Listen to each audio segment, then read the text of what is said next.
In this tutorial, we are going to use the imported DpFieldmap tree curves here. Actually, they are imported as blocks, but we're going to use them as curves to distribute a tree proxy on every one of these single positions that we have imported from DpFieldmap. One disclaimer about the wording. By tree proxy, we do not mean instances. We simply mean a low poly placeholder for a tree that can be in a succeeding step replaced with a higher poly, more natural looking tree, mesh or BREP. The first thing that we can do here is that if we select one of these imported tree curves here, the placement here, I can zoom to selected so we get it in full view here. It's actually a block instance, as you see here. It's imported as a block instance where each instance consists of two circles, one smaller for the stem and one larger for the outline of the foliage. But then again, this is not accurate in terms of if we see here where we have an actual tree here. This is not accurate in terms of the actual dimensions of the tree. It's a homogeneous diameter for both the inner and the outer circle here. But we're going to use these as distribution positions for a tree proxy that we're going to generate. The first thing that we can do is actually to generate the tree proxy geometry. One can do this manually, by all means, feel free, but we're going to do it in Grasshopper. So we'll start Grasshopper and we'll position the canvas here so that we can still see most of the scene here. And now if we can choose an arbitrary point here. Actually, for this I'm going to hide the display, hide the visibility of the DpFieldmap layer here. And then we can actually create a new layer called tree proxy, or actually we can call this tree proxies. And then we can have a sub layer that is called proxy geometry. We can assign this as active. And now let's see here if we can make a point here. So I'm going to type point, and then I'm going to click here in the canvas. It's going to be at the Z0 position, but in the X and Y space it will be where we clicked. And with this point created as an arbitrary point, just to show our generated geometry in Grasshopper in relative proximity to the rest of the objects in this model. Alright, with that point here, we can expand this. I'm going to add bifocals so as to see not only the icons, but the names of the nodes as well. I'm going to type point. And if one would right-click on this point node and set one point, we would not have automatically selected the previously selected point, but one would have to click on a point. We could actually click on this, so that's okay. Otherwise, one can also have it selected and right-click and set multiple points, and it will be immediately selected as the reference. And then we're going to make a cylinder. The stem here. The base point is our base. And here we are going to have some foresight because we need a cylinder as the base, and this is just a template geometry. Of course, you can make a more complex or an even simpler one. This is just a template proxy for us to use. We are going to make a sphere as well, and that is going to have a radius, and the cylinder has a radius, of course. And we can make it so that the sphere that is going to, if we drag this here just temporarily and zoom in here, we can see both the cylinder and the sphere, but of course they are not correct in terms of position or dimension. I'll delete this connection. But the sphere could perhaps have a radius of between 2 and perhaps a default of 4 meters in radius, so 8 meters in diameter, and 16. No, that's a little too much, perhaps. 8. Yeah, 32 meters in diameter, that would be really large, but perhaps like this. And by entering it as such, 2 less than 4 less than 8, we get a number slider with the minimum as such and the maximum as such and the default value as such. So here we have it, 2 to 8 and 4. So we can hook that up there. So now we have a sphere. We can actually reconnect to the point here. So we see here that the radius of the sphere is directly controlled by this number slider here. And then we can perhaps make it so that without having any arborist knowledge here, we could perhaps make it so that the length of the stem is twice the radius of the sphere representing the foliage here. So we can multiply the multiplication sign here and multiply this with 2. Let's see if the length, and now we see here that the length is in relation to the radius of the sphere multiplied by 2. Very good, but they still are in incorrect position, of course. Let's remedy that. So we can take this point and we can actually deconstruct the point into its x, y, z positional values, and then we can make sure that we reconstruct this. Construct point, expand this a little, and the x and y value should be the same, but the z value, so as to make sure that the sphere is generated on top of the cylinder, we can make it so that the z value is the original point with the length of the cylinder added to it, and reconstruct it there, and then we can connect that new point. We saw it here that now it's at the top of the cylinder and will always be, no matter what value we choose here. We can take that as the base point, and now we already have a much nicer looking tree, at least as a template, a very basic template. Alright, but I think that the stem of the tree is a little thick, or at least it's very static. A young tree would have a very much thinner stem, and an older tree would have a larger. So perhaps we can make it so that the radius of the cylinder representing the stem could perhaps be 1/16. So we'll create a division component here. We'll take the radius of the foliage sphere here. We'll divide that by 16. And that should be our radius. Let's make sure that it's visible here, the connections between these components. Very good. So now we have the radius of the foliage determines not only the radius of the foliage sphere, but also the length of the stem, as well as the thickness of it. Very good. We can keep it at default here at 4. And we can bake these two geometries out so as to verify if it looks properly enough as a tree proxy here. So we baked both of those out to the current layer, tree proxy. Alright, I'll double click here. Oh, actually before doing that, since as of now it previews all of the components in the viewport here, so we can activate this only preview selected nodes here, and that makes sure that we do not see the preview of the Grasshopper objects and components here in the Rhino viewport. We can double click here on the window bar, click in the void to deselect the point there, and I'll select the tree geometry, zoom to selected, and I deem this fair enough. It's adequate enough. Perhaps the stem is a little thin, perhaps it's not. It is fair enough for our use here as a tutorial template. Now you can return to Grasshopper here by double clicking on the window bar there. And while you could actually incorporate these components into the script or the definition that we are going to author next, which would make also the original tree proxy customizable in the same definition. For our purposes, we'll create a separate set of components in another area here.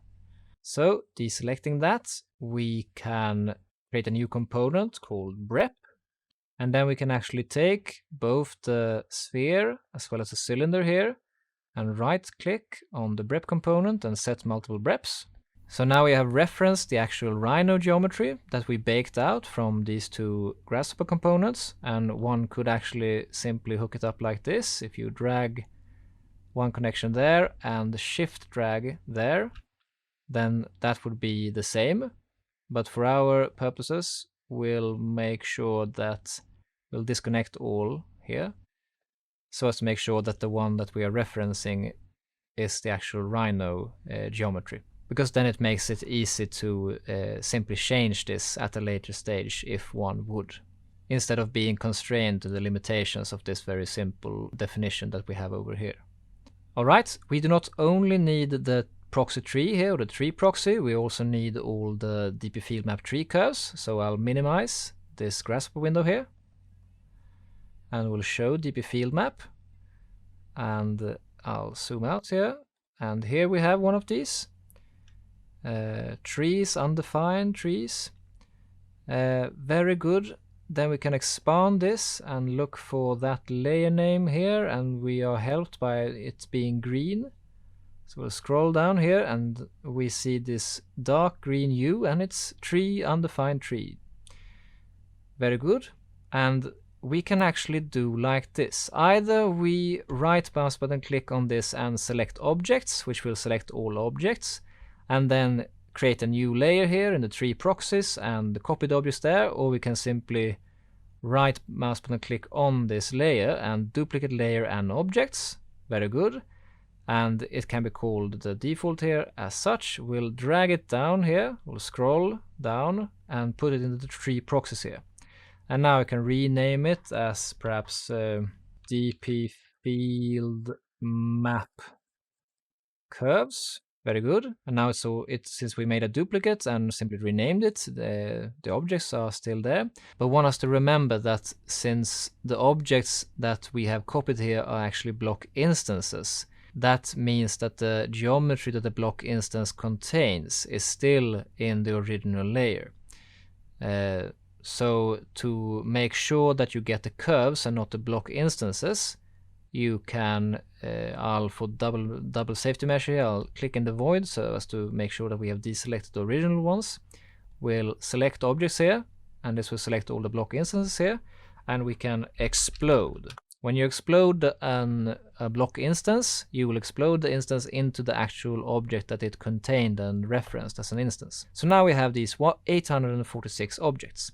And these objects, they are actually still in the original layer, since it was the block instances that we changed here to DpFieldmap curves. So now with these still selected, we click Change Object Layer.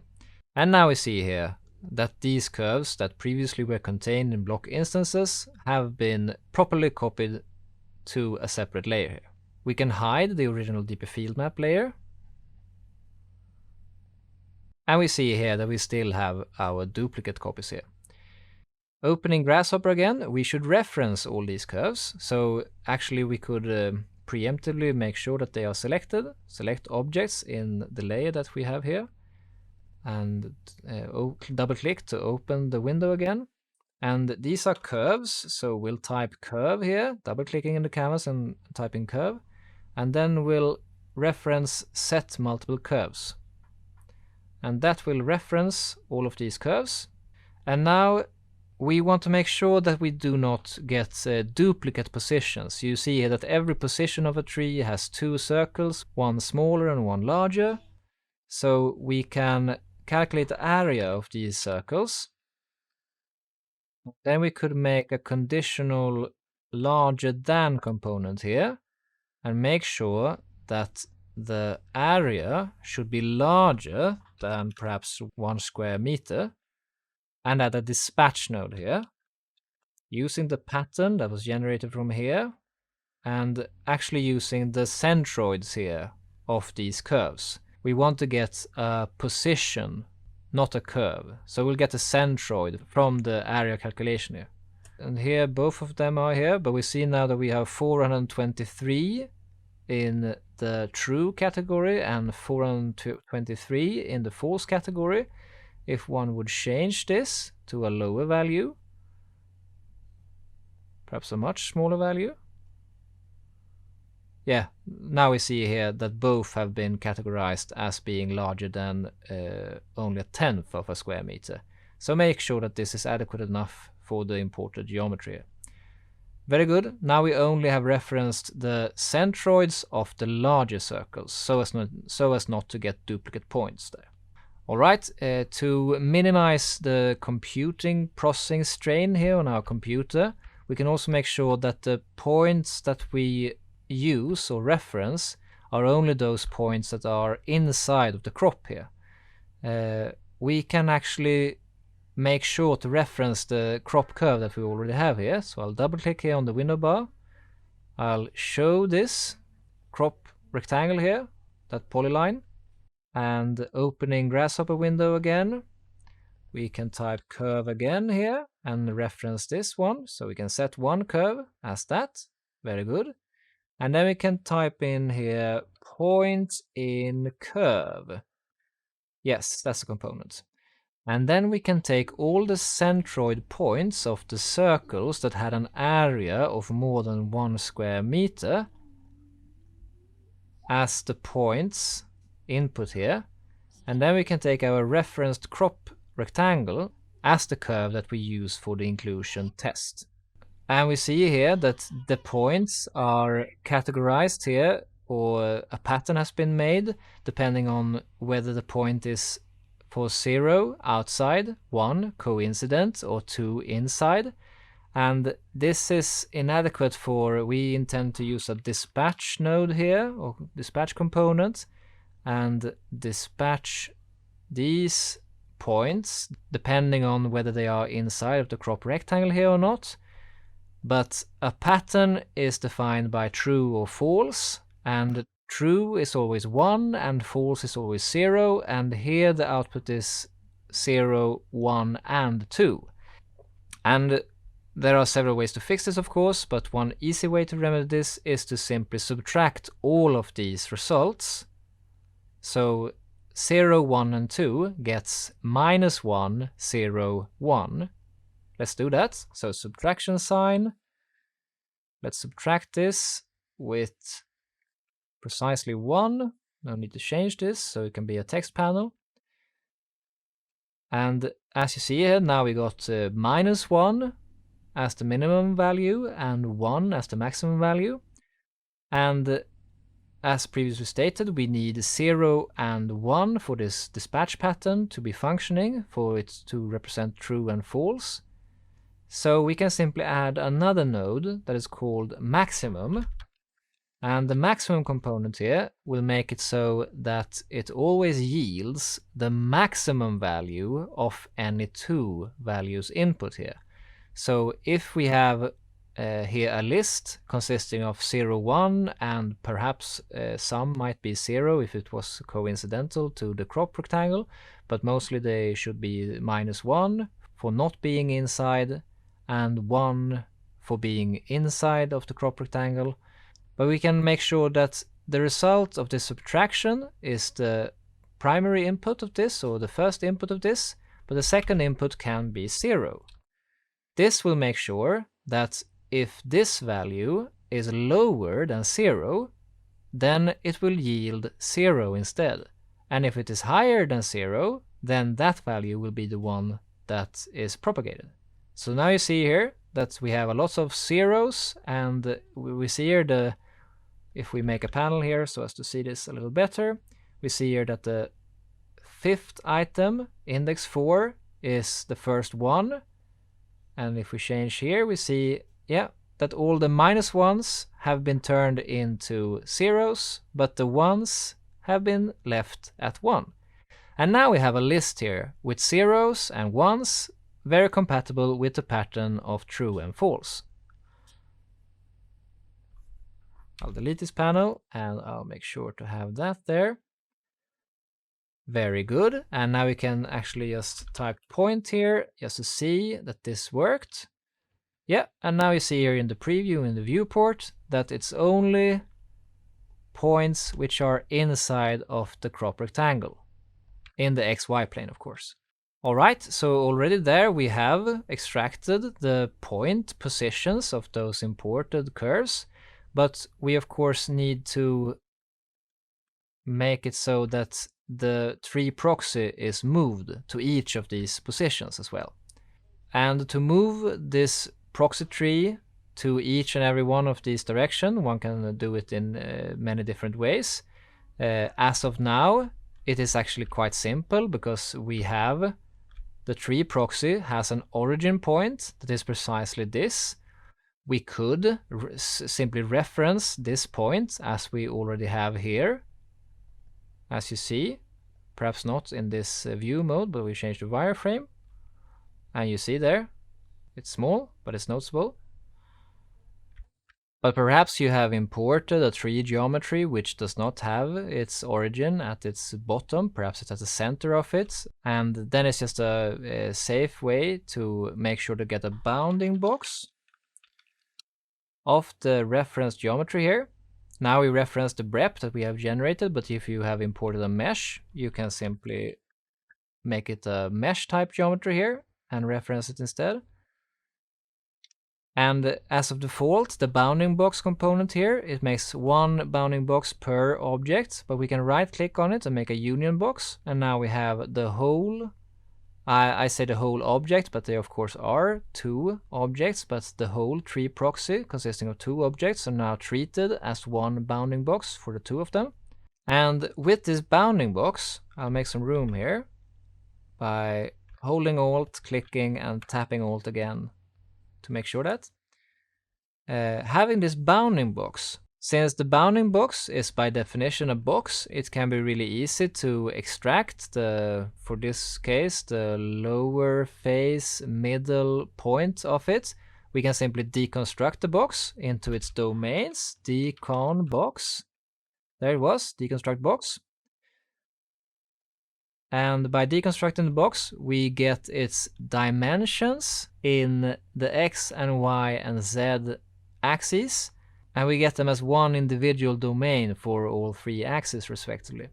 And having deconstructed the box into its constituent dimension domains, we can simply deconstruct the domains. So deconstruct domain, and a domain is simply from one value to another value. So for the X and Y values, these are pretty high values since we are positioned in the sphere of 99 TM coordinate space at these coordinates. But the Z-axis value is really easy. It goes from Z0 to Z12.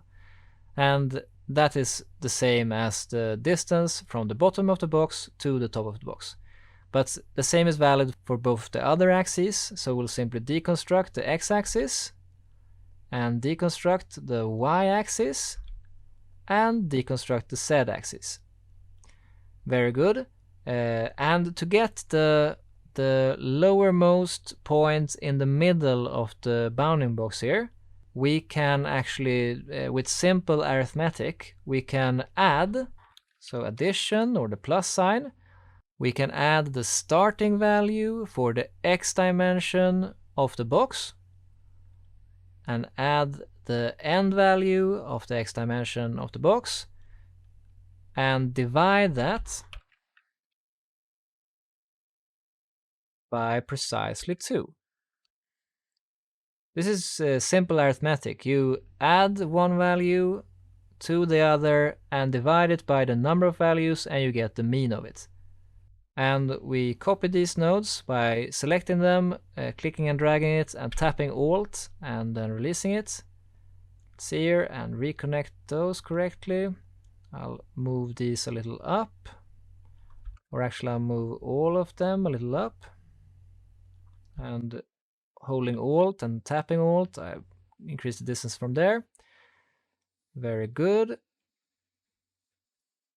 Like that. And then we can construct a point construct a point using the mean value of the x dimension, the mean value of the y dimension, but the minimum value of the z dimension. And now you see here, perhaps was most visible outside here. Now you see here that we have recreated, in this case, the same point as it was in the start. But if you would have imported a geometry that would not have its origin at the bottom of the geometry, then this is an easy way to get that, by using the bounding box and deconstructing the bounding box and using the mean x, the mean y, but the minimum z. Very good. And the next thing we should do, having already referenced the correct end positions of the tree's positions, and having the point that we should move the tree proxy from to each of these points here, we could actually make the move to points, I think it was. No, move to point, there. The move to point component here. And the point that we're going to move from is this point, the one that we have deduced from the bounding box bottom surface, the middle of it. So from as the a value here, and to what point? Well, all these points. So from a singular point to 337 points. But when it comes to referencing now the actual object that we're going to move, this referenced sphere as well as the referenced cylinder here, one has to make sure, so as not to make an erroneous data tree here. If one would simply hook up these two to here, then that would look like this. You see here that for most, if not all, I think for all but one, we only have the stems here. And there, that was the first index. Here we have only the sphere. So as to make sure that both of these objects are getting moved, we have to graft this. So we graft the data structure, we take these two items and make sure that each of these two items, you see the input here are simply two reference breps, but the output is two different paths, each consisting of one item. And if we hook up these, if we connect this here instead, we now see that both of the objects have been properly moved to each of these points that we have referenced. And one could be satisfied with this, but we will not be. The first thing that is really easy to fix is that as of now we see here that we moved the original brep to each of these positions that we have referenced from that we have imported from DpFieldmap. But there is a slight difference between the bottom of the tree and the actual landscape, and this we can easily fix by making sure that all of these reference points here, that these are actually moved. So with the move component here, I'll move a little to the right here. So with the move component, we move all of these points, and now they were moved 10 meters up in the air. But we want to move it perhaps 1.5 meters in the z-axis downwards, so negative. So we want to move it 1.5 meters in the z-axis in the negative direction here. And now we don't see them anymore because they were moved below the landscape, but if we change to wireframe mode, we see that they are moved down 1.5 meters. And thus we can make sure that it is this set of points that is used instead of the previous one. Now we see here that the trees are adequately inset into the landscape here, even for the steepest part. Could be satisfied here, but we will not, because we want to make sure that there is some difference in scale for each of these individual trees. We can actually just as a simple demonstration of the point where we are now, we can right click on this moved output here, bake it as a group, and perhaps it would be wise to have them in a pre-created layer here, but we can simply have them in the root layer here, the tree proxies layer. Okay, and then we can, having made sure that this is selected so that it's only selected Grasshopper components that are viewed here, we can deselect that component. We can double click here to minimize that. We can hide the visibility of the DpFieldmap map curves. And now we see here the trees that we have distributed thanks to the imported DpFieldmap curves. But they are awfully homogeneous. They are all of the same size. So perhaps it would be interesting to make their size vary a little, and perhaps depending on the distance from each individual tree to the nearest neighbor. And we can easily do this in Grasshopper. So actually, without doing more with this, we simply select the group and delete it with the delete key.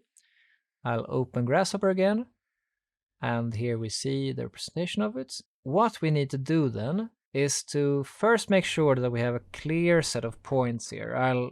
It is not necessary, but we can make sure that we have these moved points stored here in this component. It's the same as referencing this, but it makes for a neater layout in succeeding steps here. Here we have all of the points that we have in our scene here. That is the result of our selection in previous steps. And as we did previously for the BREP, for the reference tree proxy, we can do here as well. So we can graph this tree. Now it's a list of 337 points in one single branch. But if we graph this, it's instead a data tree structure with 337 branches, each containing a list of only one single point. And now with these two, the points stored in a grafted format or a grafted data structure, and the point stored in the original data structure, we can now, there are actually two different closest point here, but the default only yields the closest point, but the one called closest points in pluralis, that will give the number of closest points that you decide. So make sure that you select as closest points, and the point you should search from is each individual point in the grafted tree structure, and the cloud of points to search from, well, it's the flat list of points here. And by default, I think it's 3. Yeah, so now it has stated here the three closest points to each of these individual. The thing about this is that since we are using the same list, only a grafted variant of it, the first one will always be itself. It will always be, any point will always have its closest neighbor itself. So that's the reason why we use this closest points instead of closest points, because we want to make sure that these are actually the two closest points. Now it's free. It's a little unnecessary, so we can simply type panel here by double-clicking in canvas, quotation mark, and now 2 here, so as to only get the two closest points.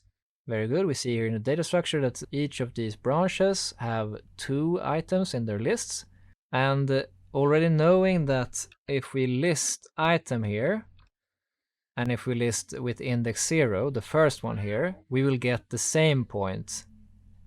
If we make a panel here and there, we will see here that the values here, the x, y, and z values of this index 0 point here, that is the closest of the first one here, it will actually be the same as the one original was. But if we instead change this to, let's make it so, and if we instead change this from index 0 to index 1, then we saw that these values changed. And we can also see this if we go here and check out the distance from the original point, from the point to search from to the closest point. we can see here that for index 1 being the second in the list, there is an actual distance. If we remove this connection so as to make it the default value of 0, the first one in the list, everything is 0. There is no distance from the original point to the closest point of the original list, which is the same point. But making sure that the point that we reference is the second closest neighbor, that being the first actual neighbor excluding oneself, we have a valid distance to the closest neighbor. Since we grafted this tree here, this data structure here, we get values that are in separate branches. And that is not very practical because now we are going to sort these values. And if we would have only one item per branch, then the sorting would be useless because then it would only be the original order. Because the sorting is always done in a list, not between different branches. So we'll flatten this tree. We can actually have this here so as to show the difference. Flatten. We'll flatten this tree. And one really important thing that is really good about flattened tree is that the branch order is transformed into the list order. You will still get the same order of the referenced values, but they will be ordered in a flat list instead of in different branches, like this. All right, with all this talking about sorting, let's sort this list. So we'll delete those and sort list. Very good. The list that we're going to sort is the flattened list here with all the distances from each point to its closest neighbor. And we want to make sure that having sorted this list of points, depending on the distance it has to its nearest neighbor, the smallest distance being the first, and we want to make sure that these geometries are sorted in the same way as the closest neighbor distance, so that we know that the relationship between the points that we moved the geometry to, that the order is still the same. So having sorted this list of distances, depending on the points that we previously moved to, we want to sort or synchronize the sorting with these objects as well. So the sort list component is really useful for this. So we simply connected this output to the A input here, and now in the A outputs, these geometries have been sorted the same way, in the same order as the points were sorted in relation to the closest neighbor distance. And we actually not only want to sort the geometries here, but we also want to sort the points that they have been moved to.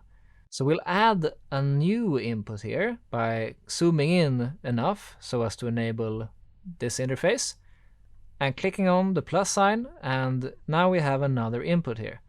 And this should be the points here that we have referenced.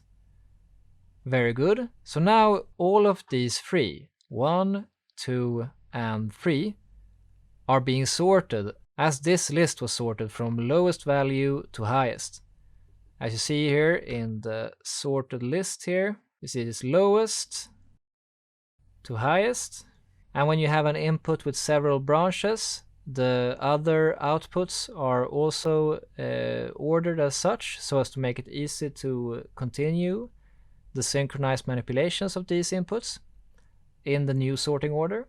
And what we want to do here, well, our end goal here is to simply scale the geometries. So you can see why we shows these two inputs as well as the sorted distance here. Because the scale component requires three things. It requires a base geometry, it requires a center of scaling, and it requires a scaling factor. And well, the points that should be the center of scaling should be the point that it was that each tree proxy was moved to. And that is the B input and the B output here. So the center here should be the B output, and the geometry should of course be the move geometry here. So we'll simply drag the output A here to the input of geometry. And now having selected this so as to move it, we we already see the results here. If we would be satisfied with only reducing the scale of 50%, or using a scaling factor of 0.5, we see here the original tree proxies and the scaled ones, but we want to make sure that the scale of each tree proxy are in relation to the distance to the closest neighbor, to this value here. So let's make it so. I'll expand this a little, and then to make sure that the scaling is not too extreme if the distance is very, very far. As an example, here we have a lonesome tree here, very far from every other tree, so its closest neighbor would be a very long distance between.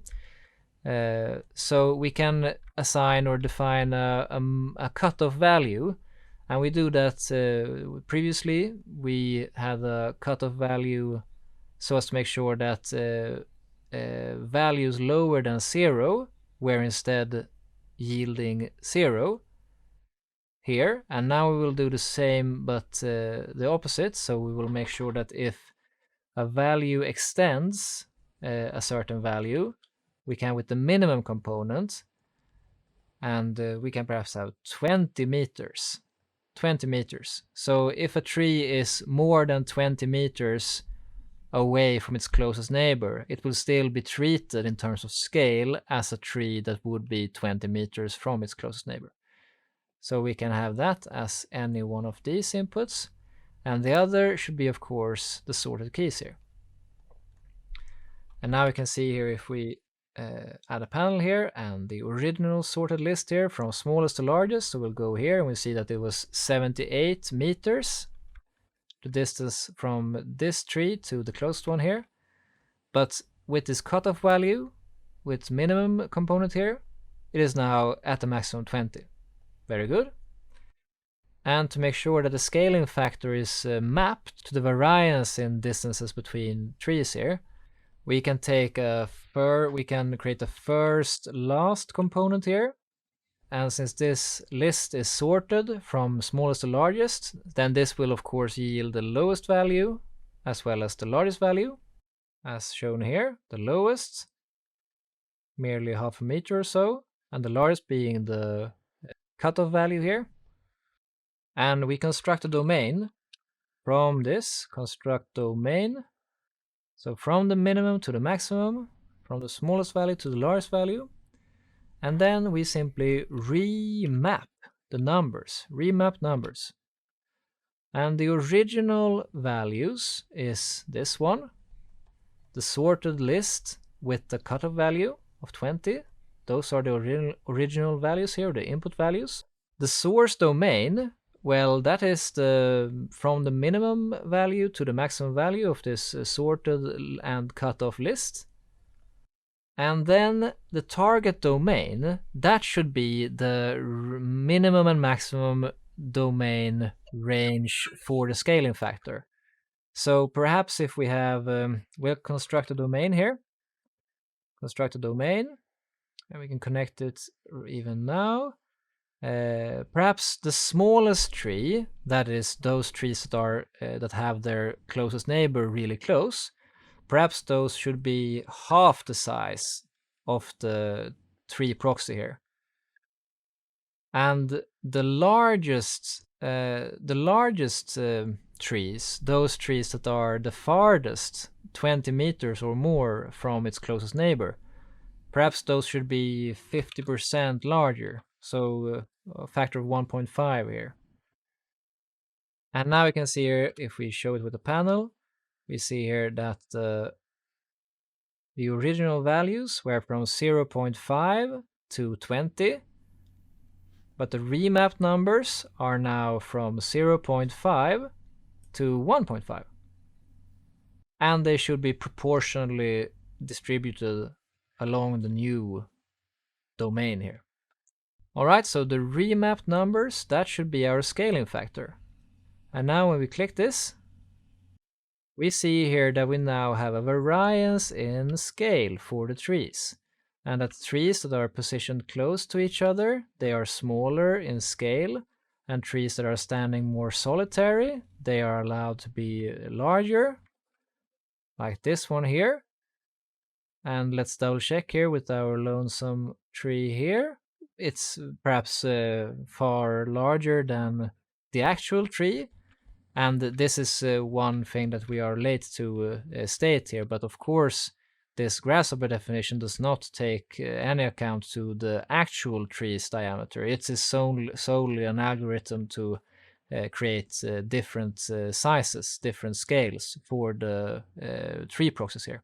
All right. And having done this, we can bake out these. So we'll bake this out.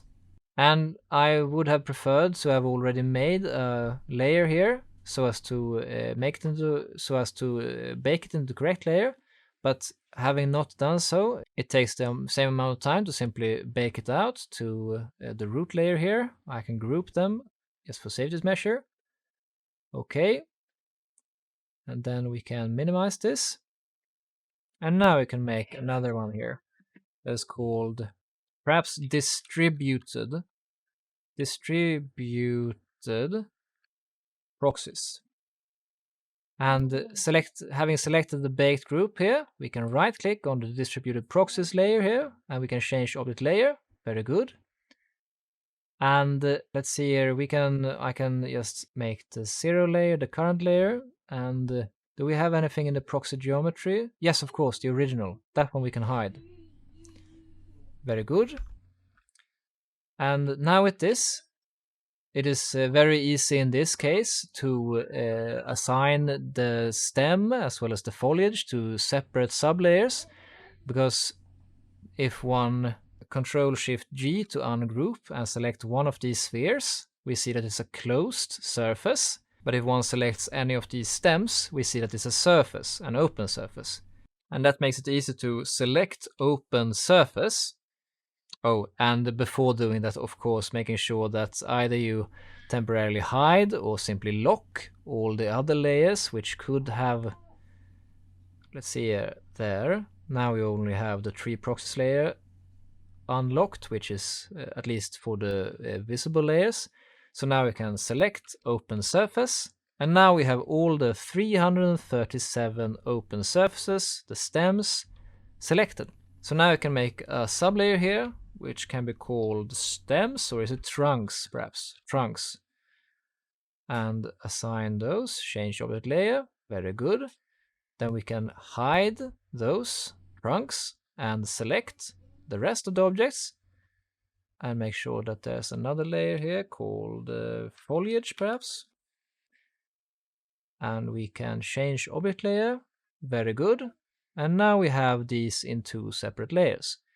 And having those in separate layers makes it also very easy to perhaps assign the 2 different layers, each one separate layer material here. So we'll create a new material, use a new material, paint is sufficient for us. Matte, and the color should perhaps be beginning here, perhaps a little darker, somewhere around there perhaps. Well, let's try this out. And click OK.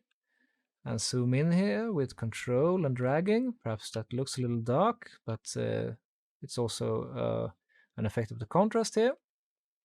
And the foliage, we can create a new one. Paint is sufficient. And here, let's see if we have a dark green here. Let's see if that is okay.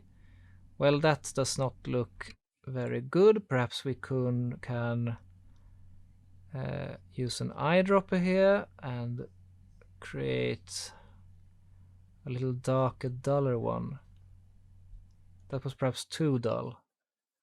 Let's see if we have... perhaps somewhere around there.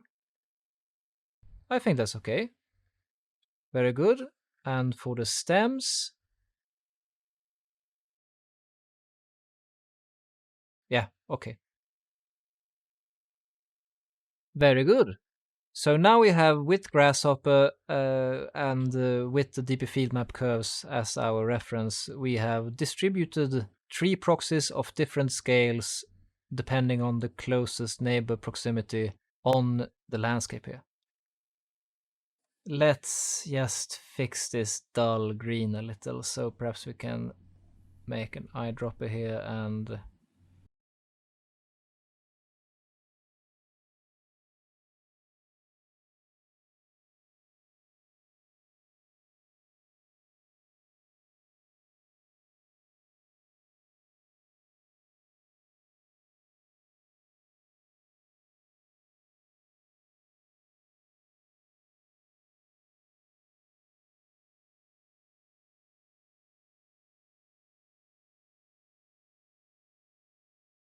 thank you for your time.